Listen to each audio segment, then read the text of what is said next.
ಸಾಧಾರಣ ತಲುವಟ್ಟು ಇದರಲ್ಲಿ ಬರ್ತಕ್ಕಂಥ ಸಂಸ್ಕಾರ ಬಗ್ಗೆ ನೋಡ್ತಾ ಇದ್ದೀವಿ ನಾವು. ದೀಕ್ಷೆಗಳು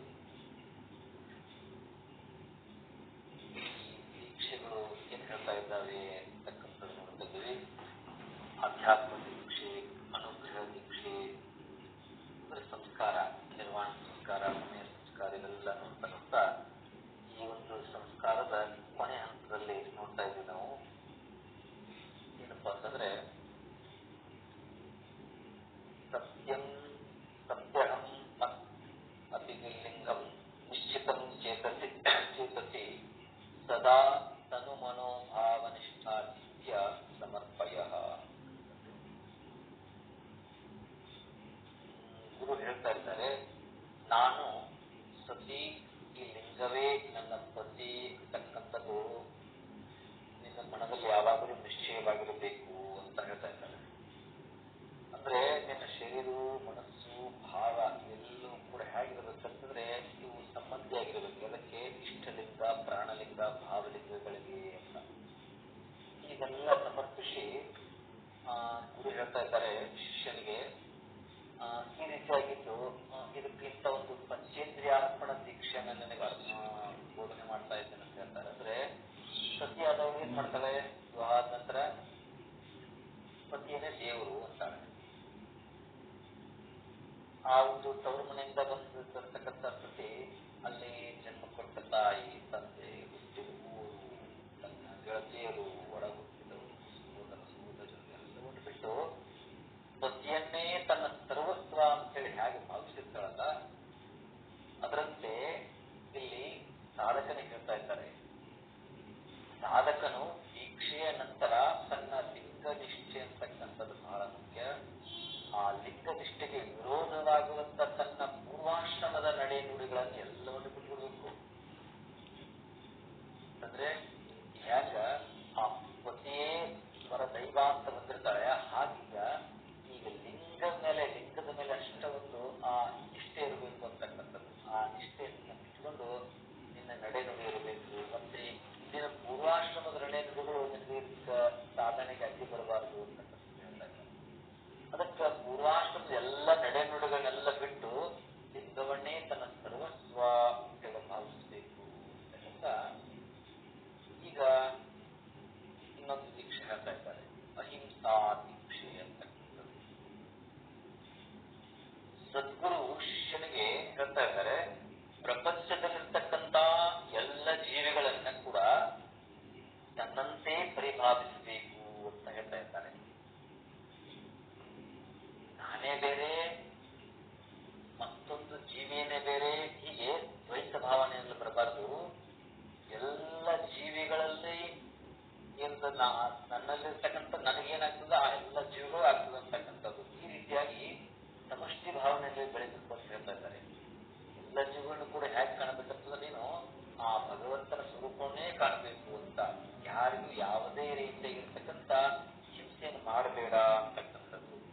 ಮತ್ತ ಇನ್ನೊಂದು ರೀತಿಯಲ್ಲಿ ಹಿಂಸೆ ಅಂತಂದ್ರೆ ಏನು, ಯಾವಾಗಲೂ ಇದೇನು ನಿನಗೆ ಜ್ಞಾನವನ್ನು ಕೊಡ್ತಾ ಇದ್ದೇನೆ ದೀಕ್ಷೆಯನ್ನ, ಈ ದೀಕ್ಷೆಯನ್ನ ಹೊರತುಪಡಿಸಿ ಮತ್ತೆ ಅಜ್ಞಾನದ ಕಡೆ ಹೋಗ್ಬೇಡ, ಮತ್ತೆ ಹಿಂದೆ ಹೋಗ್ಬೇಡ, ಪೂರ್ವಾಶ್ರಮದ ಕಡೆ ಹೋಗ್ಬೇಡ ಅಂತ. ಈ ಜ್ಞಾನದ ಕಡೆ ಬಂದಪ್ಪ ಅಂತಂದ್ರ ಮತ್ತ ಆ ಕಡೆ ಹೊಳ್ ನೋಡಬಾರ್ದು. ಹಂಗೆ ಸಾಧನೆ ಮುಂದ್ಕೊಂಡು ಹೋಗ್ತಾ ಇರಬೇಕು. ಅದಕ್ಕೆ ಅಜ್ಞಾನವೇ ಹಿಂಸೆಯಲ್ಲಿ, ಮತ್ತೆ ಜ್ಞಾನವೇ ಅಹಿಂಸೆ ಅಂತ ತಿಳ್ಕೊಂಡಿದ್ದು. ಅಂದ್ರೆ ಯಾವುದೇ ರೀತಿಯಿಂದ ಮತ್ತೊಬ್ಬರಿಗೆ ತೊಂದರೆ ಕೊಡದೇ ಇರತಕ್ಕಂಥದ್ದು ಹಿಂಸೆ. ಅದ್ರ ಜೊತೆಗೆ ಸತ್ಯ ಅಂತಕ್ಕಂಥದ್ದು. ಈ ರೀತಿಯಾಗಿ ಸತ್ಯ, ಹಿಂಸೆ ಎಲ್ಲವನ್ನ ಪರಿಪಾಲನೆ ಮಾಡ್ತಾ ಹೋಗ್ಬೇಕು. ಇದಕ್ಕೆ ಅಹಿಂಸಾ ದೀಕ್ಷೆ ಅಂತಕ್ಕಂಥದ್ದನ್ನ ಅವನು ಉದ್ದೇಶ ಮಾಡಿ ವಾಚಿಕ, ಮಾನಸಿಕ ಎಂಬುದಾಗಿ ಎಲ್ಲ ಈ 3 ಪ್ರಕಾರದ ಹಿಂಸೆ ನೋಡ್ಬೋದ. ಇವೆಲ್ಲವೂ ಕೂಡ ನಮ್ಮ ಶರೀರದ ಇತರ ಜೀವಿಗಳನ್ನ ಯಾವುದೇ ರೀತಿ ಇರಬಹುದು, ಹೊಡೆದು ಬಡಿದು ಕೊಲ್ಲೋದು ಏನಂತ ಹೇಳ್ತೀವಿ ನಾವು. ಈ ರೀತಿ ಯಾವುದೇ ಹಿಂಸೆಯನ್ನು ಕೂಡ ಮಾಡಬಾರ್ದು ಇರ್ತಕ್ಕಂಥದ್ದು. ಅಂದ್ರೆ ಇದೇ ಕೂಡ ವಾಚಿಕವಾಗಿ ಹಿಂಸೆ, ಚಾಡಿ, ಬೈಗಳ ಯಾವುದು ಕೂಡ ಇವನ್ನ ಪರಿಪಾಲನೆ ಮಾಡಬೇಕು ಅಂತಕ್ಕಂಥ ಹೇಳ್ತಾ ಹೇಳ್ತಾ ಇದ್ದಾರೆ. ಆದಿ ಮಧ್ಯಾಂತರಹಿತಂ ಲಿಂಗಂ ಯದ್ ಬ್ರಹ್ಮ ಸಂಸ್ಥಿತಂ ತನ್ನಿಷ್ಠೋ ಭವ ಸದ್ಬುದ್ಧಿ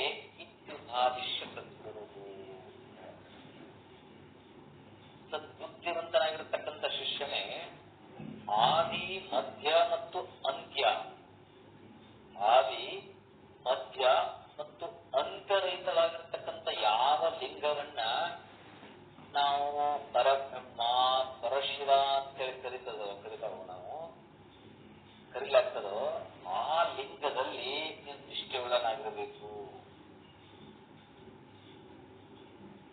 ಅಂದ್ರೆ ಇದಕ್ಕೇನಂತಾರೆ ಲಿಂಗನಿಷ್ಠಾ ದೀಕ್ಷೆ ಅಂತ ಕರೀತಾರೆ. ಆಧ್ಯಾತ್ಮ ಸಾಧನೆಯಲ್ಲಿ ನಿಷ್ಠೆ ಪಾತ್ರ ಬಹಳ ಮುಖ್ಯ. ನಿಷ್ಠೆ ಶ್ರದ್ಧೆ ಅಂತಕ್ಕಂಥದ್ದು ಬಹಳ ಮುಖ್ಯ. ಬುದ್ಧಿ ಸಾಧಿಸಲಾರದನ್ನ ಶ್ರದ್ಧೆ ಸಾಧಿಸಿ ತೋರಿಸ್ತದೆ. ಅಂದ್ರೆ ಬುದ್ಧಿಯ ವಕಾಲಕ್ಕಿಂತ ಭಾವದ ತಾಕತ್ತು ಶ್ರದ್ಧೆಯ ತಾಕತ್ತು ಬಹಳ ದೊಡ್ಡದು ಅಂತ ಹೇಳ್ತಾ ಇದ್ದಾರೆ.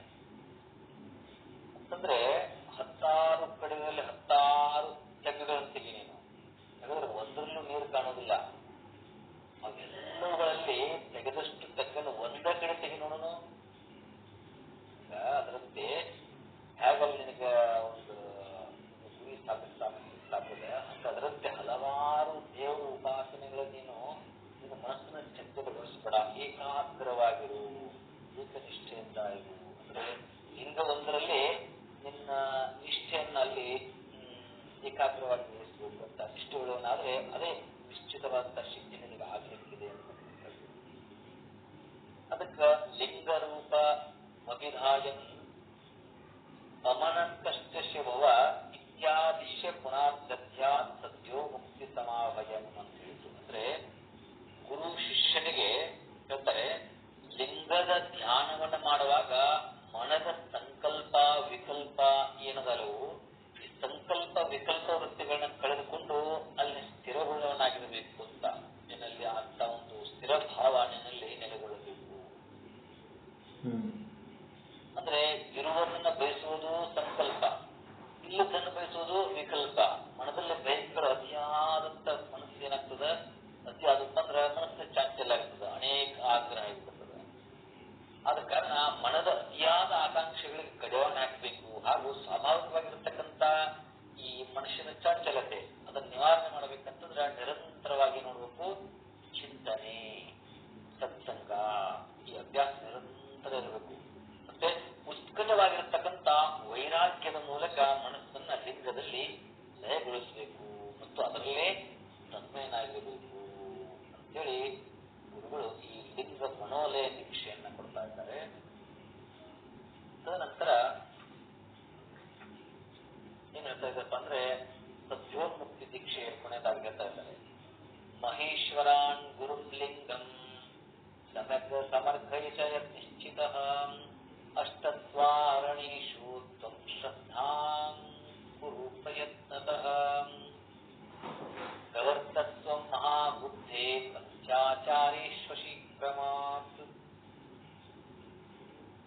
ಅಪ್ರತಿಮ ಕಾಂತಿಯುಳ್ಳಗಿರ್ತಕ್ಕಂಥ ಶಿವಕಲೆಯನ್ನ ಆ ಲಿಂಗದಲ್ಲಿ ತುಂಬಿ ಸುಸಂಸ್ಕೃತವಾದಂತ ಆ ಲಿಂಗವನ್ನ ಶಿಷ್ಯನಿಗೆ ಗುರುಗಳು ನೀಡ್ತಾರೆ. ಹೀಗೆ ನೀಡಿ ಭೌತಿಕ ವಸ್ತುಗಳಿಗಿಂತ ಈ ಲಿಂಗವನ್ನೇ ಅಧಿಕವಾಗಿ ನಿನ್ನ ಪ್ರೀತಿ ಮಾಡಬೇಕು ಅಂತ ಹೇಳ್ತಾ ಇದ್ದಾರೆ. ಗುರು ಲಿಂಗ ಜಂಗಮ ಏನು ಮೂಡಿದವಳು, ಗುರು ಲಿಂಗ ಜಂಗಮರನ್ನ ನೀನು ಇವನ್ನ ಪೂಜ್ಯ ಭಾವನೆಯಿಂದ ಕಾಣಬೇಕು ಅಂತಕ್ಕಂಥದ್ದು. ಗುರುಲಿಂಗ ಜಂಗಮ ವಿಭೂತಿ ರುದ್ರಾಕ್ಷಿ ಮಂತ್ರ ಪಾದೋದಕ ಪ್ರಸಾದ ಈ ಅಷ್ಟಾವರಣಗಳಲ್ಲಿ ಪ್ರಯತ್ನ ಪೂರ್ವಕವಾಗಿ ನೀನೇನು ಮಾಡಬೇಕು, ನಿನ್ನ ಶ್ರದ್ಧೆಯನ್ನ ಹುಟ್ಟಿಸ್ಬೇಕು. ನೀನು ಅಂದ್ರೆ ಶ್ರದ್ಧೆಯಿಂದ ಅವನ್ನ ಶ್ರದ್ಧೆ ಬೆಳೆಸಬೇಕು, ಪ್ರಯತ್ನ ಪೂರ್ವಕ ಬೆಳೆಸಬೇಕು. ಹಂಗಾಗಿ ಈ ಲಿಂಗಾಚಾರ ಬರ್ತವೆ, ಸದಾಚಾರ, ಶಿವಾಚಾರ, ಘನಾಚಾರ ಮತ್ತೆ ಕೃತ್ಯಾಚಾರ ಎಂಬಂತ ಒಂದು ಪಂಚ ಆಚಾರಗಳಿರ್ತವೆ. ಎಲ್ಲ ಪಂಚಾಚಾರಗಳಲ್ಲಿ ಅಳವಡಿಸಿಕೊಂಡು ಧರ್ಮ ಸಮ್ಮತವಾಗಿರತಕ್ಕಂಥ ಮಾರ್ಗದಲ್ಲಿ ನೀನು ನಡೀತಾ ಇರಬೇಕು ಅಂತಕ್ಕಂಥದ್ದು. ಹೀಗೆ ಉಪದೇಶ ಗುರುಗಳು ಮಾಡ್ತಾ ಇದ್ದಾರೆ. ಯಾವಪ್ಪ ಅಂದ್ರೆ ಸದ್ಯೋಮುಕ್ತಿ ದೀಕ್ಷೆ ಅಂತಕ್ಕಂಥದ್ದು. ಅಂದ್ರೆ ಎಲ್ಲ ಆಚರಣೆಗಳು ಶೀಘ್ರವಾಗಿ ಇವು ಎದಕ್ಕ ಮೂಲ ಕಾರಣ ಅಂದ್ರೆ ಮೋಕ್ಷಕ್ಕೆ ಕಾರಕವಾಗಿದ್ದಾವೆ ಅಂತ. ಹೀಗೆ ಮೋಕ್ಷ ಕಾರಕವಾಗಿರೋದ್ರಿಂದ ಇದಕ್ಕೆ ಹೆಸರಿಂದನೇ ಹೆಸರಿರ್ತಾರೆ. ಏನಂದ್ರೆ ಸದ್ಯೋಮುಕ್ತಿ ಅಂತಕ್ಕಂಥದ್ದು.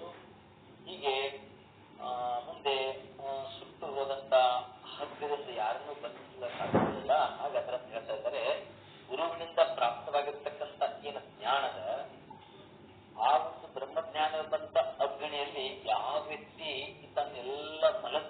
ಕೋಶ ಇರ್ತಾವಲ್ಲ, ಆ ಎಲ್ಲ ಮಲಸ್ವರೂಪವಾಗಿರ್ತಕ್ಕಂಥ ಪಾಶಗಳನ್ನ, ಆ ಪಾಶಗಳನ್ನ ಸಂಪೂರ್ಣವಾಗಿ ಅವು ಬೆದ್ದು ಹೋಗ್ತವೆ ಅಂತಕ್ಕಂಥದ್ದು ಆ ಜ್ಞಾನಾಗ್ನಿಯಲ್ಲಿ. ಅಂತಹ ವ್ಯಕ್ತಿ ಅವನಿಗೇನು ಬಂಧನ ಅಂತಕ್ಕಂಥದ್ದು ಆಗುವುದಿಲ್ಲ ಅಂತ. ಅದಕ್ಕೆ ಗುರುವಿನ ಕರುಣೆ ಎಂಬುದು ಬಹಳ ಅದ್ಭುತ, ಅದು ಅಮೃತ ಸದೃಶವಾಗಿರ್ತಕ್ಕಂಥದ್ದು.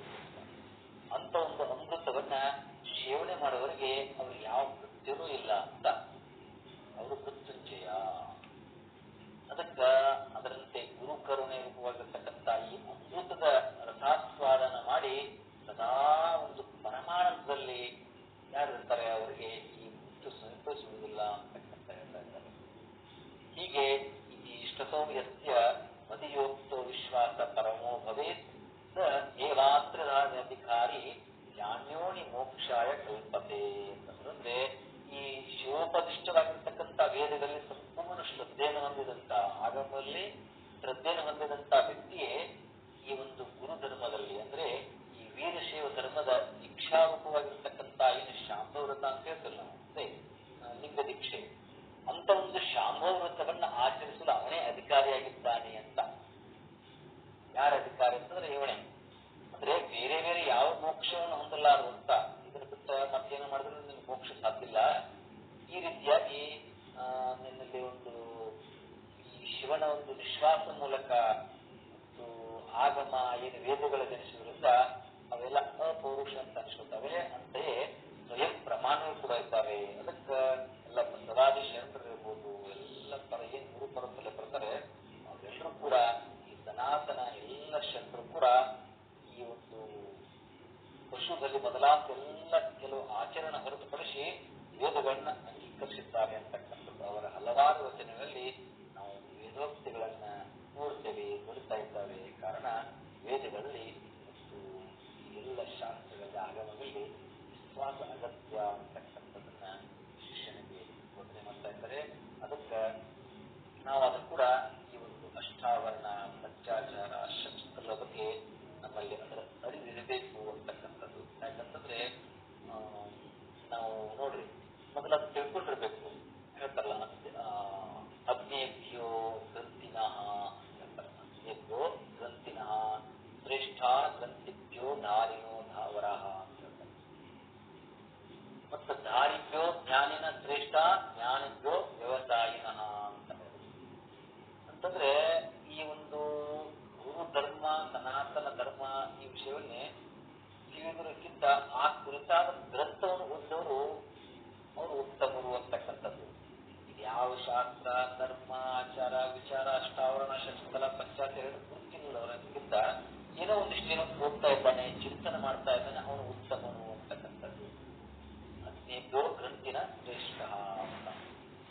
ಮತ್ತ ಆ ಓದೋರಿಗಿಂತ ಅವುಗಳೊಂದಿಷ್ಟು ಅರ್ಥ ಅನುಸಂಧಾನ ಮಾಡ್ತಿರ್ತಾನೆ. ಆ ಅರ್ಥ ಅನುಸಂಧಾನವನ್ನು ಅರಿತವನು ಅವನೊಂದಿಷ್ಟು ಅದಕ್ಕಿಂತ ಮೇಲು ಅಂತ. ಬರೇ ಅರ್ಥವನ್ನ ನೋಡೋದಲ್ಲ, ಆ ಅರ್ಥವನ್ನ ಅರಿತವರಿಗಿಂತ ಇನ್ನಷ್ಟೊಂದಿಷ್ಟು ಇನ್ನೂ ಮೇಲೆ ಆ ಜ್ಞಾನವನ್ನ ಅರಗಿಸಿಕೊಂಡವರಿಗೆ, ಅಂದ್ರೆ ಬಾಣವನ್ನ ಮಾಡಿಕೊಂಡವರಿಗೆ ಅವರು ಒಂದಿಷ್ಟು ಹೆಚ್ಚಿನವರು. ಆ ಜ್ಞಾನವನ್ನ ಅರಗಿಸಿಕೊಂಡ್ರಿಗಿಂತಲೂ ಅದನ್ನು ಯಾರ ಅನುಷ್ಠಾನ ತರ್ತಾರ, ಯಾರ ಆಚರಣೆ ಇರ್ತಾರ ಅವರು ಇನ್ನಷ್ಟು ಉತ್ಕೃಷ್ಟರು ಅಂತಕ್ಕಂಥದ್ದು. ಹೀಗೆ ಏನಪ್ಪಾ ಅಂತಂದ್ರೆ ನಮ್ಗೊಂದು ಗ್ರಂಥ ಇದೆ ಅಂತಕ್ಕಂಥದ್ದು ಗೊತ್ತಾಗಬೇಕು. ಆ ಗ್ರಂಥದಲ್ಲಿ ಇಂಥ ಒಂದು ಶಸ್ತ್ರ ಜ್ಞಾನ ಇದೆ ಅಂತಕ್ಕಂಥ ಗೊತ್ತಾಗಬೇಕು. ನಮ್ಮ ಸಮಸ್ಯೆ ಏನಪ್ಪಾ ಅಂತಂದ್ರೆ ನಾವು ಮಾಡಿದಂಥ ತಪ್ಪನೆ ಅದು. ನಾವು ಅಧ್ಯಯನ ಮಾಡಲಿಲ್ಲ, ಹಿರಿಯರು ಮತ್ತು ಮುಂದಿನ ತಲೆಮಾರಿಗೆ ಅದು ಸಿಗಲಿಲ್ಲ, ಕೊಡಲಿಲ್ಲ ಅಂತಕ್ಕಂಥದ್ದು. ನಾವು ಇನ್ನುಳಿದ ಅನ್ಯ ಧರ್ಮ ನೋಡ್ಬೇಕಾದ್ರೆ ಅದನ್ನೆಲ್ಲ ಕಲಿಬೇಕು ನಾವು. ಅದರೊಂದು ಅದ್ಭುತವಾಗಿರ್ತಕ್ಕಂಥ ಆ ಧರ್ಮದ ಬಗ್ಗೆ ಇರ್ಬೋದು, ಧರ್ಮದ ಗ್ರಂಥ ಇರ್ಬೋದು, ಅವರ ಒಂದು ಪರಂಪರೆ ಇದು ಸಾಕಷ್ಟು ತಿಳ್ಕೊಂಡಿರ್ತಾರೆ. ಅದೇನಾಗ್ಯದ ಇಷ್ಟ ಒಂದು ಅದ್ಭುತವಾಗಿರ್ತಕ್ಕಂಥ ನಮ್ಮ ಮಹೋನ್ನತವಾಗಿರ್ತಕ್ಕಂಥ ಶ್ರೇಷ್ಠವಾಗಿರ್ತಕ್ಕಂಥ ಎಲ್ಲ ಗುರು ಪರಂಪರೆಯಲ್ಲಿ ಸಾಕಷ್ಟು ನಮಗೆ ಎಲ್ಲ ಸಿದ್ಧಾಂತ, ಶಿಖಾಮಣಿ, ಆಗಮಗಳು, ಉಪನಿಷತ್ತುಗಳು, ವಚನಗಳು ಎಲ್ಲ ಬರ್ತಾ ಇದ್ದಾವೆ. ಇವೆಲ್ಲ ತಿಳ್ಕೊಳ್ಬೇಕು ಅಂತಕ್ಕಂಥದ್ದು, ಅಧ್ಯಯನ ಮಾಡಬೇಕು. ಅದಕ್ಕೆ ಈ ಎಲ್ಲ ಆಗಮ, ಸಿದ್ಧಾಂತ, ಶಿಖಾಮಣಿ, ವಚನಗಳಂತಂದ್ರೆ ಇವೆ ಅಷ್ಟಾವರಣ, ಶಸ್ತ್ರ, ಪಂಚ ಆಚಾರ ಅಂತಾರವೆ. ಅದಕ್ಕೆ ಇದರಲ್ಲಿ ವಿಶೇಷವಾಗಿ ಲಿಂಗದ ಬಗ್ಗೆ ನೋಡ್ತಾ ಇದ್ದೀವಿ ನಾವು. ಲಿಂಗ ಅಂದ್ರೆ ಆ ಲಿಂಗದ ಬಗ್ಗೆ ತಿಳ್ಕೊಬೇಕು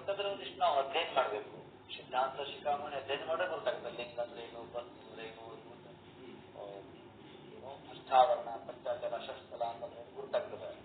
ಮೊದಲು ಸಿದ್ಧಾಂತ ಶಿಖಾಮಣಿ ಅಂತಂದ್ರೆ ಗುರ್ತಾಗಬೇಕು ನಮಗೆ.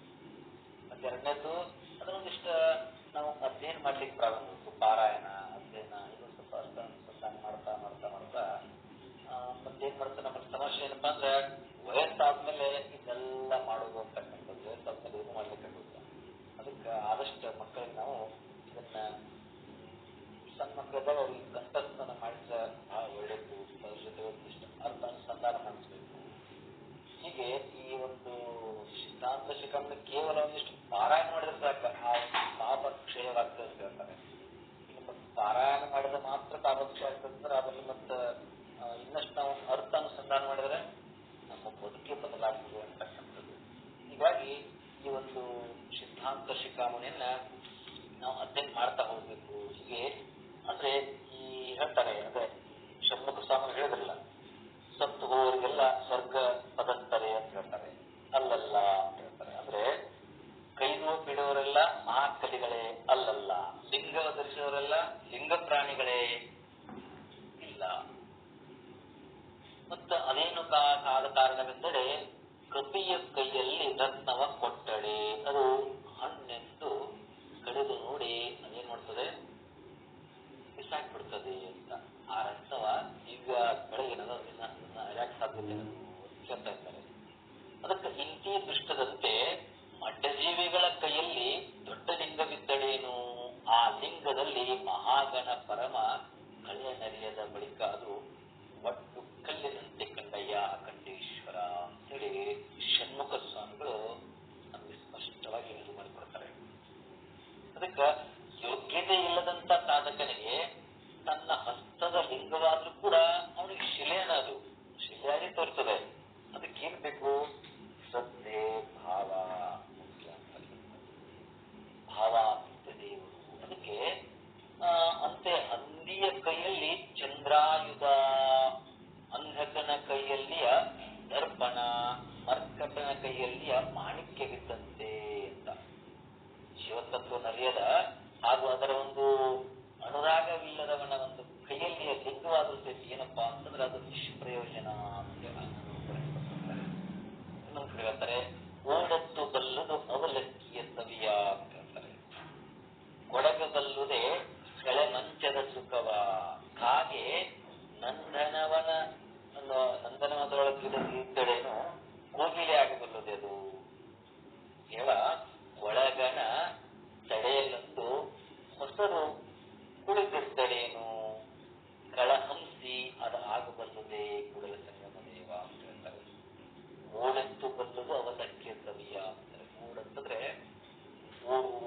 ಓಡುತ್ತಾ ಅಂದ್ರೆ ತವೆ ಹಂಚು.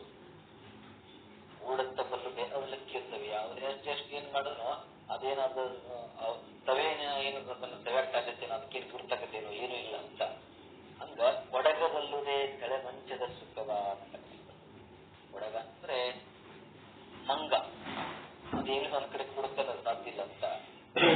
ಕಾಗಿ ಕೂಡ ಅದೇನಕ್ಕೆ ಎಲ್ಲಿ ಚಲೋ ಒಂದು ನಂದನವನದಾಗ್ತಾರೆ, ಅದನ್ನ ಕಾಗಿನ ಕೋಗಿಲೆ ಆಗ್ತದೇನಂತೆ.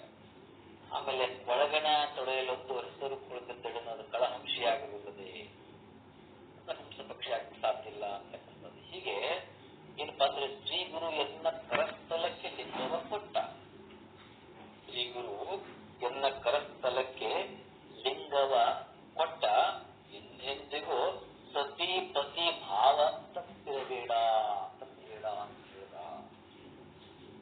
ಗಣಸಾಕ್ಷಿಯಂ ಮಾಡಿ ನೀನು ಅಂಗವಾಗಿ ಲಿಂಗ ಪ್ರಾಣವಾಗಿರಿ ಅಂತೇಳಿ ಇಬ್ಬರಿಗೂ ಆಜ್ಞೆಯ ಮಾಡಿದ ಕಾರಣ ಎನ್ನ ಅಂಗವೇ ನಿನ್ನಂಗ, ನಿನ್ನಂಗವೇ ಎನ್ನ ಪ್ರಾಣ, ಎನ್ನ ಪ್ರಾಣವೇ ನಿನ್ನ ಪ್ರಾಣ, ನಿನ್ನ ಪ್ರಾಣವೇ ಎನ್ನ ಪ್ರಾಣವಾದ ಮೇಲೆ ಮತ್ತೇನು ಮುಂದೆ ನನ್ನ ಮಾನ ಅಪಮಾನ ನಿನ್ನದಯ್ಯ. ಎನ್ನಿ ಹಾನಿ ವೃದ್ಧಿ ನಿಮ್ಮದಯ್ಯ. ಲೋಕದ ಚೇಷ್ಟೆಗೆ ರವಿ ಬೀಜವಾದಂತೆ ಎನ್ನ ಕರಣಗಳ ಚೇಷ್ಟೆಗೆ ಮನವೇ ಬೀಜ. ಆ ಎನ್ನ ಒಂದು ಮನ ನಿನ್ನಲ್ಲಿ ಸಿಲುಕಿದ ಬೆಳಗ್ಗೆ ನನಗೆ ಬಹು ಚಂದ್ರ ಮಲ್ಲಿಕಾರ್ಜುನ ಅಂತ. ಲೋಕದ ಚೇಷ್ಟೆಗೆ ಬೀಜವಾಗುತ್ತೆ. ಜಗತ್ತಿಗೆ ಸೂರ್ಯ ಉದಯ ಆಗದೆ ಇದ್ರೆ ಯಾವುದಕ್ಕೂ ಕೂಡ ಚೈತನ್ಯ ಶಕ್ತಿ ಬರೋದಿಲ್ಲ. ಅದಕ್ಕ ಜಗತ್ತಿಗೆ ಸೂರ್ಯನೇ ಕಾರಣ ಅಂತಕ್ಕಂಥದ್ದು. ಲೋಕದ ಚೇಷ್ಟೆಗೆ ರವಿ ಬೀಜವಾಗುತ್ತೆ ಎನ್ನ ಕರಣಗಳ ಚೇಷ್ಟೆಗೆ ಮನಸ್ಸು ಕರಣದ ಆ ಮನವೇ ಬೀಜ. ಆ ಎನ್ನ ಒಂದು ಮನ ಅದನ್ನು ಸಮರ್ಪಣೆ ಮಾಡಿದೆ ನಾನು, ನನಗೆ ಯಾವ ಭಯ ಅಂತಕ್ಕಂಥದ್ದು. ಹೀಗೆ ಎಲ್ಲ ಇನ್ನೊಂದು ವಚನದಲ್ಲಿ ಎಲ್ಲ ಗಣರಾಶಿ ವೀರಂಗಮ್ಮಂತ ಶರಣರು ಸುಯೋಗಿ ಶಿಷ್ಯನಿಗೆ ಸದ್ಗುರುಗಳ ಲಿಂಗದ ಕೃಷಿಯನ್ನು ಮಾಡಿದ್ರೆ ಆತನು ಪ್ರಾಣಲಿಂಗಿ ಆಗ್ತಾನೆ ಎಂಬುದಕ್ಕೆ ತಮ್ಮನ್ನೇ ತಾವು ಉದಾಹರಿಸಿಕೊಂಡು ಹೇಳ್ತಾರೆ ಅವರು. ಏನಂತಂದ್ರೆ ಪ್ರಾಚೀನ ಕಾಲದಲ್ಲಿ ಋಷಿ ಮುನಿಗಳು ಕಲ್ಪಿಸಿದಂತ ಏನ ವಿವಾಹ ಸಂಸ್ಕಾರವಲ್ಲ, ವಿವಾಹ ಸಂಸ್ಕಾರ ಮದುವೆ ಅಂತ ಈ ಮದುವೆ ಪರಿಪೂರ್ಣ ತಿಳುವಳಿಕೆ ಇಲ್ಲದಂತ ಹಿಂದಿನ ಸಮಾಜದಲ್ಲಿ ನಾವೆಲ್ಲ ಮದುವೆಗಳು ಮಾಡ್ತಾರೆ. ಆದ್ರೆ ಬಹಳಷ್ಟು ಜನರು ಅದ್ರ ಯಾವ ರೀತಿಯಾಗಿ ಮಾಡ್ತಾರೆ, ಅದು ಏನು, ಅದ್ರ ಶಾಸ್ತ್ರ ಯಾಕೆ ಮಾಡ್ತಾರೆ ಏನು ಅರಿವಿಲ್ಲ. ಅದಕ್ಕೆ ಏನಾಗ್ತಾ ಇರುತ್ತೆ ಅಂದ್ರೆ ದಂಪತಿಗಳ ಜೀವನದಲ್ಲಿ ಹೊಂದಾಣಿಕೆ ಇರ್ತಕ್ಕಂಥದ್ದಿಲ್ಲ. ಈಗ ನಾವು ಕಾಣ್ತಾ ಇದ್ದೀವಿ. ಅದೇನು ಕಾಲದ ಪ್ರಭಾವ ಅಂತ ಇರಬೇಕು ಅಥವಾ ಪ್ರಚಾರದ ಅಭಾವವು, ಧರ್ಮ ಶಿಕ್ಷಣದ ಅಭಾವವು ಗೊತ್ತಿಲ್ಲ, ಏನೋ ಒಟ್ಟದು. ಅದಕ್ಕೆ ಯೋಗ್ಯತೆಯೇ ಶೂನ್ಯತೆ ಅಥವಾ ಹಿಂಗೆಲ್ಲ ಆಗಿಬಿಟ್ಟದು. ಏನಪ್ಪಾ ಅಂದ್ರೆ ಇಂಥ ಒಂದು ಗುರುಧರ್ಮದಲ್ಲಿ ನಾವೆಲ್ಲ ಅಷ್ಟಾವರಣ, ಷಟ್ಸ್ಥಲ, ಪಂಚ ಆಚಾರ ಇವೆಲ್ಲ ಹೋಗ್ಬಿಟ್ಟದೆ. ಲಿಂಗದೆರಡು ಗೊತ್ತಿಲ್ಲ. ಈಗ ಆ ಲಿಂಗ ಭಕ್ತಿ ಕಡಿಮೆ ಆಗ್ತಾ ಇದು ಮುಖ್ಯದ ಸಂಗತಿ ಅಂತಕ್ಕಂಥದ್ದು. ಅದಕ್ಕೆ ಹಿಂದೊಮ್ಮೆ ಭಕ್ತಿಯಲ್ಲಿ ವೀರರಾಗಿರ್ತಕ್ಕಂಥ ಯಾರು ಇದೆ ಗುರುಧರ್ಮದಲ್ಲಿ ಗುರು ಪರಂಪರೆಯಲ್ಲಿ ಬಂದಿರತಕ್ಕಂಥ ಎಲ್ಲ ವೀರಶೈವರು. ಅದಕ್ಕೆ ಇವರಿಗೆ ವೀರರು, ಭಕ್ತಿಯಲ್ಲಿ ವೀರರು ಅಂತಿರು, ಅದಕ್ಕೆ ವೀರಶೈವ ಅನಿಸ್ಕೊಂತರು. ಹೀಗೆ ವೀರಶೈವ ಅಂತ ಅನಿಸ್ಕೊಂಡಿರ್ತಕ್ಕಂಥ ನಾವು ಆ ವೀರತನವನ್ನ ಕಳೆದುಕೊಳ್ಳೋದು ಬೇಡ ಅಂತಕ್ಕಂಥದ್ದು. ನಮ್ಮ ನಿಜವಾದ ಸಂಪತ್ತಿ ಯಾವಪ್ಪ ಅಂದ್ರೆ ಲಿಂಗವೇ. ನಾವು ತಾಯಿಯ ಗರ್ಭದಲ್ಲಿ ಸಂಗಾತಿಯಾಗಿ ಗರ್ಭಕ್ಕೆ ಹೂವಾಗಲಿಕ್ಕೆ ಸಹಿತ ಅಲ್ಲಿ ಹಿಡ್ಕೊಂಡು ಕೊನೆಗೆ ನಾವು ಆ ವೇಳೆಗೆ ಕೂಡ ಸಹಚಾರಿಯಾಗಿ ಲಿಂಗವೇ ನಮ್ಗೆ ಬರ್ತಕ್ಕಂಥದ್ದು. ಅದು ನಿಜವಾದ ಸುಖ, ಲಿಂಗವೇ ನಿಜವಾದ ಸುಖ, ಅದೇ ಪರಮ ಸುಖ ಅಂತಕ್ಕಂಥದ್ದು. ಅದಕ್ಕೆ ಇದರ ಮರ್ಮವನ್ನ ನಾವು ಪ್ರತಿಯೊಬ್ಬರು ಅರಿತುಕೊಂಡಿರ್ಬೇಕು. ವೀರಶೈವನಾದವನು ಒಂದು ವೇಳೆ ಯೋಗ್ಯತೆ ಇಲ್ಲದೆ ಇಷ್ಟಲಿಂಗವನ್ನ ಪ್ರಾಪ್ತವಾಗಿದ್ರೆ ಕ್ರಮವಾಗಿ ಭಕ್ತಿಯನ್ನು ಬೆಳೆಸ್ಕೊತಾ ಲಿಂಗ ಪ್ರಾಣಿಯಾಗಲು ಪ್ರಯತ್ನ ಮಾಡಬೇಕು ಅಂತಕ್ಕಂಥದ್ದು. ಇಲ್ಲೊಂದಿಷ್ಟು ಪ್ರಯತ್ನ ಮಾಡೋ, ಆಯ್ತಪ್ಪ ನನಗೆ ಯೋಗ್ಯತೆ ಇಲ್ಲ ಆದ್ರೂ ಲಿಂಗಧಾರಣ ಮಾಡ್ಕೊಂಡಿಯ, ಇನ್ನಾದ್ರೂ ಸತ್ಸಂಗ, ಚಿಂತನೆ, ಸಜ್ಜನರ ಸಂಘ ಬೆಳೆಸ್ಕೊತ ಒಂದಿಷ್ಟು ಪ್ರಯತ್ನ ಮಾಡಿದಪ್ಪ ಅಂತಂದ್ರೆ ನೀನು ಕೂಡ ಒಂದೊಂದು ಸ್ಥಳವನ್ನ ಏರ್ತಾ ಹೋಗ್ಬೋದು ಅಂತ. ಹಾಗಾಗಿ ಈ ಶಿವಲಿಂಗದಲ್ಲಿ ಚಿತ್ಕಳೆ ಮತ್ತು ಪ್ರತಿಷ್ಠಾಪಿಸುವಂತ ಈ ಶಾಸ್ತ್ರೀಯ ಸಂಸ್ಕಾರ ವಿಶೇಷವು ಜನಸಾಮಾನ್ಯರಿಗೆ ಮನವರಿಕೆ ಆಗಬೇಕೆಂಬ ಉದ್ದೇಶದಿಂದ ಯೋಗ ಮುಂತಾದ ಒಂದು ಜಡ ಪದಾರ್ಥಗಳ ಸಂಸ್ಕಾರದಿಂದ ಚೇತನ ಪುರುಷನಾಗುವಂತಹ ವಿಷಯವನ್ನ ಲಿಂಗ ಪ್ರಾಣಿ ಹಾಗೂ ಸಾಧಕನ ಪ್ರಾಣವು ಇಷ್ಟಲಿಂಗವು ಸಾಧಕನ ಪ್ರಾಣದಲ್ಲಿ ಹೆಂಗ ಒಂದು ಸಮರಸವಾಗಬಹುದು ಅಂತಕ್ಕಂಥ ತಿಳಿಸಲು ಈಗ ಲೌಕಿಕ ವಿವಾಹದ ಸಂಬಂಧವನ್ನ ನಮ್ಗೆಲ್ಲ ಹೇಳ್ತಾ ಬಂದ್ರು. ಯಾಕಂದ್ರೆ ಈ ವರ ವಧು ಸಂಬಂಧ ಇವೆಲ್ಲ ಯಾಕೆ ಹೇಳ್ತಾರೆ ಅಂದ್ರೆ ಈ ಒಂದು ಲಿಂಗ ದೀಕ್ಷೆ ಪಡ್ಕೊಂಡಿರ್ತಕ್ಕಂಥ ಶಿಷ್ಯನಿಗೆ ಈ ಲಿಂಗದ ಬಗ್ಗೆ ಅವ್ನಿಗೆ ಯಾವ ರೀತಿ ಅರಿವು ಮೂಡಿಸ್ಬೇಕಂತಂದ್ರ ಇಷ್ಟು ಲೌಕಿಕ ಉದಾಹರಣೆ ಕೊಟ್ರೆ ಅವ್ನಿಗೆ ಸಾಧ್ಯ ಆಗ್ತದಂತ. ಕಾರಣ ಈ ಪ್ರೌಢ ಜಿಜ್ಞಾಸಿಗಳು ಇದು ವಿಷಯಾಂತರ ಅಂತೇಳಿ ಕೆಲವೊಬ್ರಿಗೆ ಅನಿಸ್ತದೆ. ಆದ್ರೆ ವಿಷಯಾಂತರ ಅನ್ಕೊಳ್ಬಾರ್ದು. ಯಾಕಂತಂದ್ರ ಅತಿ ಗೂಢವಾಗಿರ್ತಕ್ಕಂಥ ಶಾಸ್ತ್ರೀಯ ವಿಷಯಗಳನ್ನ ಕೆಲವು ಜನಸಾಮಾನ್ಯರು ತಿಳಿಸ್ಬೇಕಂತಂದ್ರ ಅದೇನಪ್ಪಾ ಅಂದ್ರ ಅವ್ರಿಗೆ ಒಂದಿಷ್ಟು ಲೌಕಿಕ ಉದಾಹರಣೆ ಕೊಡಬೇಕಾಗ್ತದೆ. ಅದಕ್ಕ ಶಿವಕಳೆ ಮತ್ತು ಜೀವಕಳೆ ಅಂತಕ್ಕಂಥದ್ದು. ಈ ಶಿವಕಳೆ ಮತ್ತು ಜೀವಕಳೆಯಿಂದ ಕೂಡಿದಂತ ತನ್ನ ಇಷ್ಟಲಿಂಗವನ್ನ ಪ್ರತಿಯೊಬ್ಬ ಸಾಧಕನು ಅವಧಾನ ಪೂರ್ವಕವಾಗಿ ದೇಹದ ಮೇಲೆ ನಾವು ಧರಿಸಿಕೊಂಡಿರಬೇಕು. ಬರೇ ಧಾರಣ ಅಲ್ಲ, ಅವಧಾನ ಅಂತಕ್ಕಂಥದ್ದು. ಅಂದ್ರೆ ಯಾವಾಗಲೂ ಅರಿವುಳ್ಳವನಾಗಿರಬೇಕು. ನನಗ ಹಿಂದೊಂದು ಗುರು ಪರಂಪರೆ ಅಂತಕ್ಕಂಥದ್ದಿದೆ, ಗುರುಗಳಿದ್ದಾರೆ, ಜಂಗಮರಿದ್ದಾರೆ, ನನ್ನ ಒಳಗೊಂದು ಅರಿವಿದೆ. ಆ ಅರಿವಿಗೆ ನಾನು ಅನಿಸ್ತಾ ಇದ್ದೇನೆ. ಒಂದಿಷ್ಟು ಭಯ ಇರಬೇಕು. ಈ ರೀತಿಯಾಗಿ ಎಲ್ಲ ಸಂಸ್ಕಾರ ಸಾಕ್ಷಾತ್ಕಾರ ಪಡ್ಕೊಂಡ್ರಾಗಿರ್ಬೇಕು ಅಂತ ಅದಕ್ಕೆ ಅವಧಾನ ಪೂರ್ವಕವಾಗಿ ಧರಿಸಬೇಕು ಅಂತ ಹೇಳ್ತಾರೆ. ಎಚ್ಚರಿಕೆಯಿಂದ ಧರಿಸ್ಬೇಕಂತಾರೆ. ಎಚ್ಚರಿಕೆ ಅಂದ್ರೆ ಅವನಿಗೆ ಒಳಗೊಂದು ಅರಿವಿರಬೇಕದು.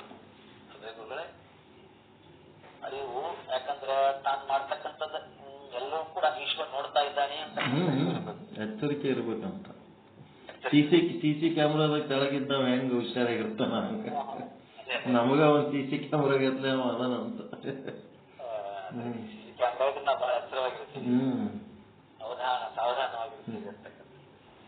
ಹಂಗ ಲಗ್ನವಾಗಿ ಸತಿಯ ಕೊರಳಲ್ಲಿ ಮಾಂಗಲ್ಯ ಹೆಂಗ ಒಂದು ಗುರುವಂತೆ ನೋಡ್ತೇವೆ ನಾವು.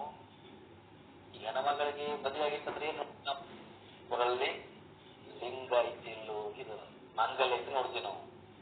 ಹಂಗ ಅಲ್ಲಿ ಹೆಂಗ ಮಾಂಗಲ್ಯ ಗುರುವಾಗಿರುವಂತೆ ಇಲ್ಲಿ ಗುರುಕರುಣೆಯನ್ನು ಪಡೆದಕ್ಕೆ ಇಷ್ಟಲಿಂಗವೇ ಸಾಕ್ಷಿ ಅಂತಕ್ಕಂಥ ಹೇಳ್ತಾ ಇದ್ದಾರೆ. ಅದಕ್ಕ ಇಷ್ಟಲಿಂಗವನ್ನ ಅದ ಸ್ತ್ರೀಯಾಗ್ಲಿ ಪುರುಷ ಆಗ್ಲಿ ಎಲ್ಲರೂ ಪತಿಯೇ ಭಗವಂತ ಇಷ್ಟಲಿಂಗ. ಅದಕ್ಕ ಅಂತ ಒಂದು ಪ್ರತಿಯೊಬ್ಬರು ಆ ತಾಳಿಯನ್ನ ಮಾಂಗಲ್ಯವನ್ನು ಕಟ್ಟಿಕೊಂಡರಾಗಿರ್ಬೇಕು ಅಂತ ಅದೇ ಸಾಕ್ಷಿ ಅಂತ ಹೇಳ್ತಾರೆ. ಅದಕ್ಕ ಗುರುಕರ್ಣವ ಪಡೆದಕ್ಕೆ ಚಿನ್ನವಾದ ಯಾವುದೆಂದರೆ ಅಂಗದ ಮೇಲೆ ಲಿಂಗ ಸ್ವಾಯತ್ತವಾಗಿರಬೇಕು. ಅಂಗದ ಮೇಲೆ ಲಿಂಗ ಸ್ವಾಯತ್ತವಿಲ್ಲದೆ ಬರೀದೇ ಗುರುಕರುಣವಾಯಿತೆಂದರೆ ಅದೆಂತೋ ಅಂತ ಹೇಳ್ತಾ ಇದ್ದಾರೆ. ಅದೆಂಗಾಗ್ತದದು? ಲಿಂಗವಿಹೀನವಾಗಿ ಗುರುಕರುಣೆ ಉಂಟೆ? ಸಾಧ್ಯ ಇಲ್ಲ. ಆ ಮಾತು ಕೇಳಲಾಗದು ಅಂತ ಹೇಳ್ತಾರೆ. ಇದು ಕಾರಣ ಲಿಂಗ ಧಾರಣ ಉಳ್ಳುದೇ ಸದಾಚಾರ. ಅದಕ್ಕ ಇಲ್ದಿದ್ರೆ ಅದ ಅನಾಚಾರ ಎಂಬನಯ್ಯ ತೆಲುಗೇಶ್ವರ ಅಂತ ಹೇಳ್ತಾ ಇದ್ದಾರೆ. ಯಾರು? ತೆಲುಗು ಬೊಮ್ಮಯ್ಯನವರು ಇದನ್ನು ಸ್ಪಷ್ಟಪಡಿಸ್ತಾ ಇದ್ದಾರೆ. ಅದಕ್ಕಿಲ್ಲಿ ಈ ಒಂದು ಪರಮಾತ್ಮನ ಒಂದು ಪರಬ್ರಹ್ಮನ ಪರಶಿವನ ಗುರುವಾಗಿರತಕ್ಕಂಥ ಇಷ್ಟಲಿಂಗವನ್ನು ಪ್ರತಿಯೊಬ್ಬರು ಧಾರಣ ಮಾಡಿಕೊಂಡಿರಬೇಕು. ಇದೇ ಸದಾಚಾರ, ಇಲ್ಲದರದ ಅನಾಚಾರ ಅಂತಕ್ಕಂಥದ್ದು.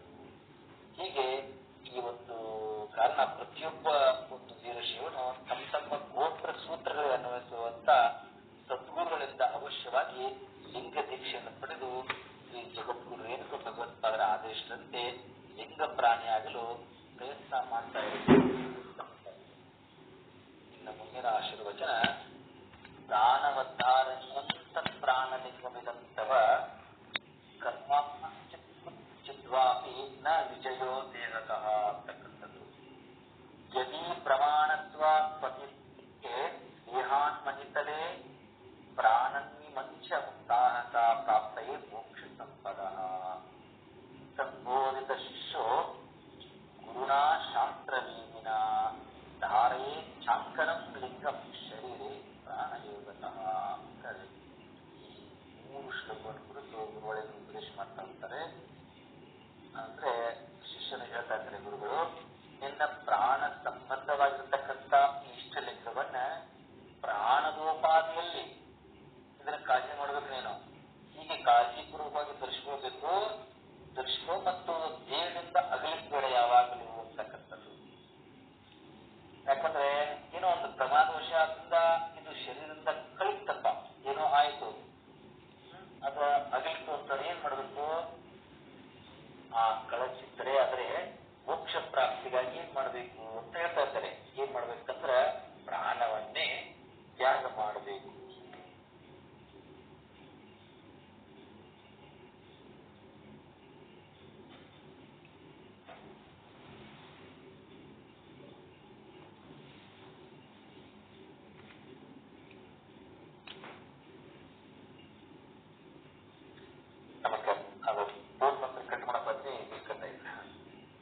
ಪ್ರಾಣ ತ್ಯಾಗ ಆಯ್ತು.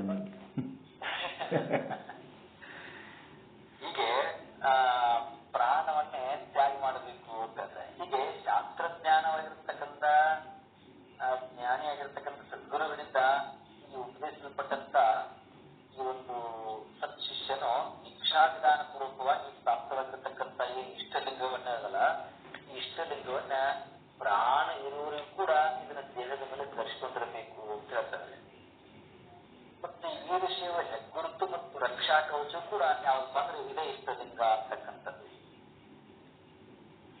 ಅಂದ್ರೆ ಯೋ ಹಂತ ಪೀತೆ ನಿಜಮಿಷ್ಟಲಿಂಗಂ ವಿನ್ಯತ್ಯ ತನ್ವೀನ ಮನಃ ಪ್ರಚಾರ ಬಾಹ್ಯಕ್ರಿಯಾ ಸಂಕುಲ ನಿಷ್ಪ್ರಹಾತ್ಮ ಸಂಪೂಜಯತ್ಯಂಗ ತದ್ವೀರಶೈವ. ಅಂದ್ರೆ ಇಷ್ಟಲಿಂಗವನ್ನ ಸದಾ ದೇಹದ ಮೇಲೆ ಧರಿಸಿಕೊಂಡು ಪ್ರತಿನಿತ್ಯ ಅದನ್ನ ಏನ್ ಮಾಡಬೇಕು, ಅನನ್ಯ ಭಕ್ತಿಯಿಂದ ಪೂಜಿಸಿರಲ್ಲ ಅವನು ವೀರಶೈವನು ಅಂತ ತರಿಸಿಕೊಳ್ತಾನೆ.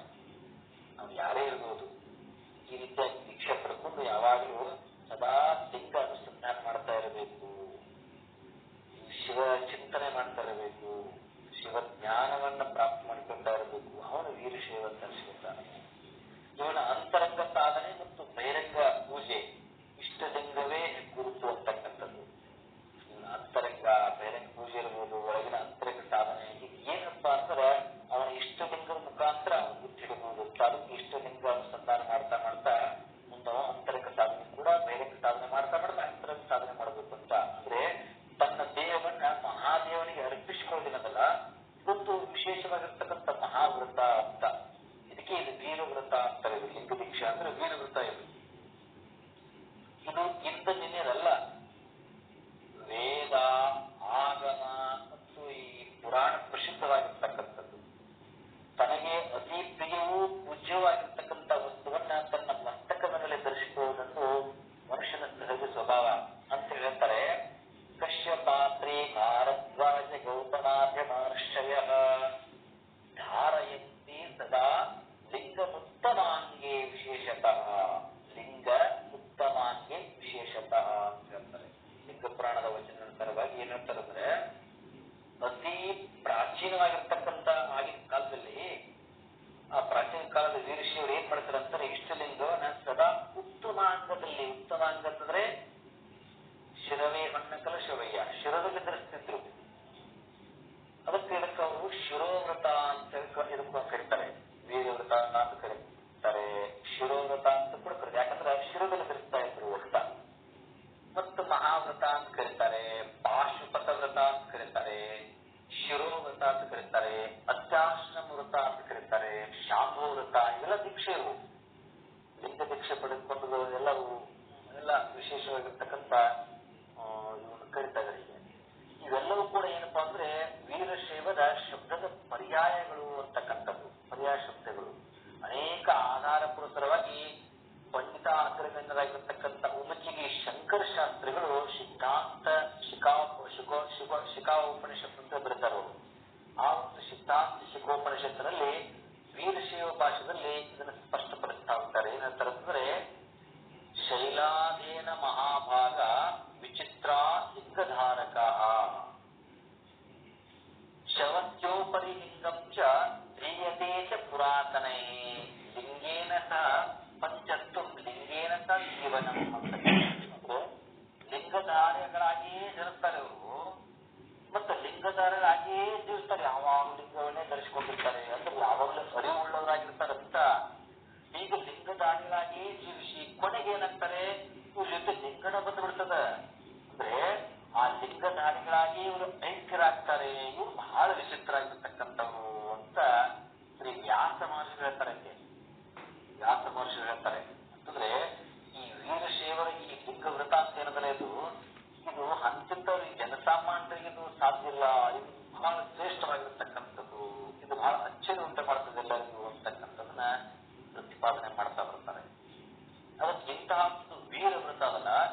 ಈ ವೀರ ವ್ರತಗಳ ಸಂತಾನವಾದರೂ ಕೂಡ ನಾವಾದ್ರೂ ಕೂಡ ಏನ್ ಮಾಡಬೇಕು, ಈ ವ್ರತವನ್ನ ಪರಿಪಾಲನೆ ಮಾಡಿದಾಗ ಮಾತ್ರ ನಿಜವಾಗಿಯೂ ನಾವು ವೀರಶೈವರು, ಗುರು ಪರಂಪರೆಯವರು, ಗುರು ಧರ್ಮದವರು ಅಂತ ಅನಿಸ್ಕೊಳ್ಳೋಕೆ ಸಾಧ್ಯತೆ ಅಂತ. ಅದಕ್ಕೆ ಎಲ್ಲ ವೀರಶೈವ ಆಚಾರ್ಯರು ಈ ಮಾರ್ಗದಲ್ಲಿ ಸಾಧನೆಯನ್ನು ಮಾಡುವ ಮೂಲಕ ಸಾಧಕನ ಒಂದು ರಕ್ಷಣೆಗಾಗಿ ಇವೆಲ್ಲವನ್ನು ಕೊಟ್ಟರು. ಯಾವ ಅಷ್ಟಾವರಣಗಳನ್ನ, ಗುರು, ಲಿಂಗ, ಜಂಗಮ, ಪಾದೋದಕ, ಪ್ರಸಾದ, ವಿಭೂತಿ, ರುದ್ರಾಕ್ಷಿ ಮತ್ತು ಮಂತ್ರ ಮತ್ತು 8 ರಕ್ಷಾ ಕವಚಗಳನ್ನ ಪ್ರತಿಪಾದನೆ ಮಾಡ್ತಾರೆ. ಅದೇ ರೀತಿ ಕಾಮ, ಕ್ರೋಧಾದಿಗಳೆಂಬಂತ ಅಂತರಂಗ ಏನು ಶತ್ರುಗಳಲ್ಲ, ಈ ಅಂತರಂಗ ಶತ್ರುಗಳಿಂದ ನಮ್ಮನ್ನು ರಕ್ಷಣೆ ಮಾಡ್ತಕ್ಕಂಥದ್ದು ನಿಜವಾದ ಕವಚಗಳು ಯಾವಪ್ಪ ಅಂದ್ರೆ ಇವೆ ಅಂತಕ್ಕಂಥದ್ದು. ಇಂದಿನ ಬಹಳಷ್ಟು ನಾವೆಲ್ಲ ವೀರಶೈವ ಅಂತ ಅನಿಸ್ಕೊಳ್ತಾರೆ, ಲಿಂಗಾಯತ ಅಂತ ಅನಿಸ್ಕೊಳ್ತಾರೆ.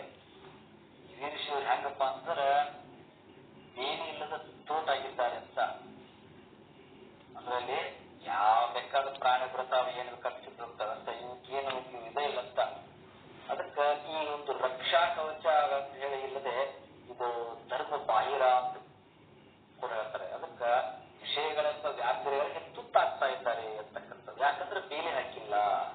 ಅದಕ್ಕ ಬೇಲಿ ಹಾಕಿದ್ರೆ ಯಾವ ವಿಶೇಷತೆಗಳು ಬಂದು ಏನೋ ಕೂಡಿ ನಮ್ಮನ್ನ ನಾಶ ಮಾಡ್ತವೆ, ನಾವು ಅಧೋಗತಿಗೆ ಹೋಗ್ತೀವಿ ಅಂತಕ್ಕಂಥದ್ದು. ಅದಕ್ಕೆ ವಿಷಯಗಳಂತ ವ್ಯಾಘ್ರ ಅಂತ. ಅದಕ್ಕೆ ಆ ವಿಷಯಗಳಲ್ಲೇ ನಾವು ತನ್ನಿಂದಾಗಿರ್ತೇವೆ ಅಂತ. ಹೀಗೆ ಬಂದೂಕಿಲ್ಲದೆ ಅದರ ಲೈಸೆನ್ಸ್ ಅಂತ ತೆಗೆದುಕೊಂಡು ನಾವು ಒಂದು ಭೇಟಿಗೆ ಹೋದಂಗ ಅಂತ. ಅದಕ್ಕೆ ಬೇಟೆಗಾರ ಸ್ಥಿತಿ ಏನಾಗ್ತದ, ನಮ್ಮೆಲ್ಲರೂ ಬಾಳ ಕೂಡ ಹಂಗೆ ಆಗ್ತದೆ ಅಂತಕ್ಕಂಥ ಹೇಳ್ತಾರೆ. ಅದಕ್ಕೆ ಒಂದು ದೃಷ್ಟಾಂತ ಕೊಡ್ತಾರೆ. ಆ ದೃಷ್ಟಾಂತವನ್ನು ಮತ್ತೆ ನಾನು ನೋಡೋಣ, ಯಾಕಂದ್ರೆ ಹೊತ್ತಾಗಿದೆ. ಯಾಕಂದ್ರೆ ಒಬ್ಬ ಬೇಟೆಗಾರ ಹೇಗೆ ಬಂದೂಕ್ ತಗೊಂಡು ಅವನು ಕಾಡಿನಲ್ಲಿ ಹೋಗ್ತಾನೆ, ಅವಾಗ ಅವನ ಪರಿಸ್ಥಿತಿ ಏನಾಗ್ತದೆ ಅಂತಕ್ಕಂಥದ್ದನ್ನ ಅದಕ್ಕೆ ದೃಷ್ಟಾಂತನ ಕೊಟ್ಟು ಈ ಲಿಂಗದ ಒಂದು ಅರಿವು ಮೂಡಿಸ್ತಾರೆ. ಬಂದೂಕ್ ಇಲ್ಲದೆ ಕಾಡ್ನಾಗ ಹೋಗ್ತಾನ ಬೇಟೆಗಾರ. ಬಂದೂಕ್ ಇರ್ತದೆ, ಬಂದೂಕ್ ಇರ್ಲಾರ್ದೆ ಹೋಗಿ ಕಾಡು ಮೃಗಗಳಿಗೆ ತುತ್ತಾತ. ಅಷ್ಟಾವರಣಗಳು ಇರ್ಲಿಲ್ಲ ಅಂತಂದ್ರ ಬಂದೂಕ್ ಇಲ್ಲದ ಬೇಟೆಗಾರ ಇದ್ದಂಗ. ಬಂದೂಕ್ ಇರ್ತದ್ರಿ, ಹಂಗ ಒಂದು ಹೋಗ್ತಾನ, ಯಾವ ಬೇಟೆ ಸಿಗೋದಿಲ್ರಿ. ಸಿಗದೆ ಇದ್ದಾಗ ಏನ್ ಮಾಡ್ತಾನ, ಅವನ ಜೊತೆ ಒಬ್ರು ಯಾರೋ ಒಬ್ರು ಸೇವಕರು ಕರ್ಕೊಂಡಿರ್ತಾನ. ಅವಾಗ ಏನ್ ಮಾಡ್ತಾನೆ, ಚಕ್ರಿನೋ ಏನೋ ಒಂದು ತಗೊಂಡೋಗಿರ್ತಾನ. ಮತ್ ಯಾವ ಬೇಟೆ ಸಿಗೋದು ಅಂತ ತಿಳ್ಕೊಂಡು ಏನ್ ಮಾಡ್ತಾನ, ಆ ಬಂದೂಕನ ಒಂದಿಷ್ಟು ಕೈ ವಜಾಗಿರುತ್ತೆ, ಅದನ್ನ ಗಾಡಾಗಿರ್ತಾನ. ಹಂಗ ಮುಂದ್ ಹೋಗ್ತಾನ. ಆ ಗಾಡ್ಯಾವಂಗ ಮತ್ತೆ ಈ ಬೇಟೆಗಾರಗ ಒಂದಿಷ್ಟು ಬಹಳ ಅಂತರ ಇರ್ತದ. ಹೋಗ್ಬಿಡ್ತಾನ, ಕಾಡು ಬಂಡೆ ಇಟ್ಟಿರ್ತಾನ. ಮುಂದೊಂದು ಹುಲಿ ಬಂದ್ಬಿಡ್ತದ. ಹುಲಿ ಬರೋಣ ಮತ್ತ ಅದಕ್ಕ ಹೇಳ್ತಾನ, ನನ್ ಕೈ ಬರಬೇಡ ಏನ್ ಹೇಳ್ತಾನ ಅದಕ್ಕೆ. ಮತ್ತೆ ಇವ್ರ ಕಡೆ ಏನು ಇರಂಗಿಲ್ಲ. ಅವಾಗ ಹೆಂಗೋ ಏನೋ ಮಾಡಿ ಕಿಶದ ಕೈ ಹೋಗ್ತದ. ಕಿಶದ ಕೈ ಹೋಗೋಣ, ಲೈಸೆನ್ಸ್ ತೆಗಿತಾನ. ಲೈಸೆನ್ಸ್ ಐತಿಲ್ಲ, ದುಡ್ಡು ಕಾಲಿದ್ದ ಅವತ್ತಕ್ಕೆ ಹುಲಿ ತೋರ್ತಾನ ಅಂತ ನೋಡಿಲ್ಲ, ನನ್ ಕಡೆ ಲೈಸೆನ್ಸ್ ಐತಿ, ಸರಿ ಬರಬೇಡ ಅಂತೇಳಿ. ಅದಕ್ಕೆ ಅದೇನ್ ಲೈಸೆನ್ಸ್ ನೋಡಿ ಬಿಡ್ತೇನೆ ಅಂತ ಅದಕ್ಕೆ ಅವ ಬಲಿ ಆದ ಅಂತ. ಅದಕ್ಕೆ ನಮ್ದು ಏನಾಗಿತ್ತಪ್ಪ ಅಂತಂದ್ರೆ, ಲಿಂಗ ಎಲ್ಲೂ ಇಟ್ಟಿರ್ತೀವಿ, ಏನೋ ಮಾಡಿರ್ತೀವಿ, ಆ ಅರಿವಿಂದ ಅಡ್ಡಾಡ್ತಿರ್ತೀವಿ. ಈ ವಿಷಯಗಳಿಗೆ ನಾವೇನ್ ಮಾಡ್ತೀವಿ, ಬಲಿ ಆಗ್ತೀವಿ ಅಂತ. ಬಲಿಯಾಗಿ ಋಣಾತ್ಮದಲ್ಲಿ ನಾವು ಕೊಳ್ಳಾಡ್ತಾ ಇರ್ತೀವಿ. ಆತ್ಮದ ವಿಚಾರ ನಾವು ತಿಳ್ಕೊಳ್ಳೋಕೆ ನಮ್ಗೆ ಸಾಧ್ಯ ಆಗೋದಿಲ್ಲ, ಚಿಂತನೆಗೆ ಬರೋದಿಲ್ಲ. ಆ ರೀತಿಯಾಗಿ ನಮಗೆ ಮಳೆ ಆಗ್ತದೆ ಅಂತಕ್ಕಂಥದ್ದು. ಇಷ್ಟಲಿಂಗ ಇಲ್ಲದೆ ನಾವು ವೀರಶೈವರು ಅಂತ ಹೇಳ್ಕೊಂಡದ್ದು ಲೈಸೆನ್ಸ್ ತೋರಿಸ್ದಂಗ. ನಾವು ವೀರಶೈವರು ಅಂತ ಹೇಳೋದು ಬಂದೂಕಿಲ್ಲ. ಅದಕ್ಕೆ ಏನಂತಾನ, ಗುರುಕರುಣವ ಪಡೆದುದಕ್ಕೆ ಆವುದು ಚಿನ್ನವೆಂದರೆ ಅಂಗದ ಮೇಲೆ ಲಿಂಗ ಸ್ವಾಯತ್ತವಾಗಿರಬೇಕು. ಅಂಗದ ಮೇಲೆ ಲಿಂಗ ಸ್ವಾಯತ್ತವಿಲ್ಲದೆ ಬರಿದೆ ಗುರುಕರುಣವಾಯಿತೆಂದಡೆ ಅದೆಂತೋ ಲಿಂಗವಿಹೀನವಾಗಿ ಗುರುಕರುಣ ಉಂಟೆ ಇಲ್ಲ. ಇದಕ್ಕೆ ಹೆಂಗ ಅರ್ಥ ಬಿಡಿಸ್ತಿರೋದಕ್ಕ?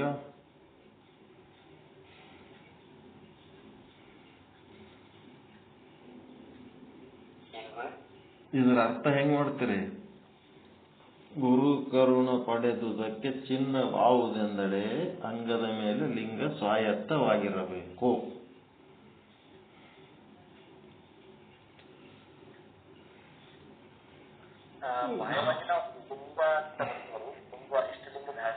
ಇಷ್ಟಲಿಂಗ ಅದು ಕುರು, ಅದು ಮೈ ಮೇಲೆ ಅರಿವು ಇರ್ಬೇಕಂತ. ಅಂಗದ ಮೇಲೆ ಲಿಂಗ ಇರಬೇಕು ಅಂದ್ರ ಮೈ ಮೇಲೆ ಅರಿವು ಇರ್ಬೇಕು. ಇದು ಇಷ್ಟಲಿಂಗ ಧಾರಣೆ ಮಾಡೋದು ಸೋಪಾಧಿಕ, ಒಳಗ ಅರಿವಿನಿಂದಿರೋದು ನಿರುಪಾಧಿಕ.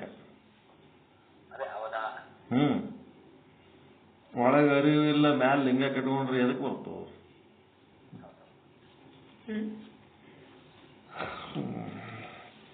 ಲಿಂಗ ಅಂದ್ರೆ ಅರಿವು. ಇಷ್ಟಲಿಂಗ ಆ ಅರಿವಿನ ಕುರು. ಕೊಳ್ಳ ಇಷ್ಟಲಿಂಗ ಧರಿಸಿದ ಮೇಲೆ ಒಳಗ ಅರಿವು ಇರಬೇಕು ಅನ್ನೋದೇ ಇದರ ಉದ್ದೇಶ.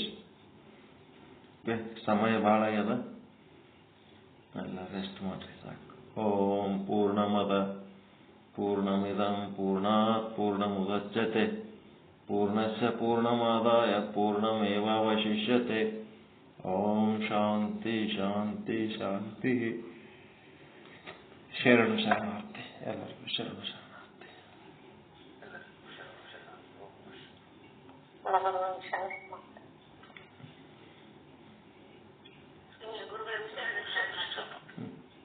ಎಲ್ಲ ಮಹಾತ್ಮ ಶರಣ ಶರಣಾರ್ಥಿ.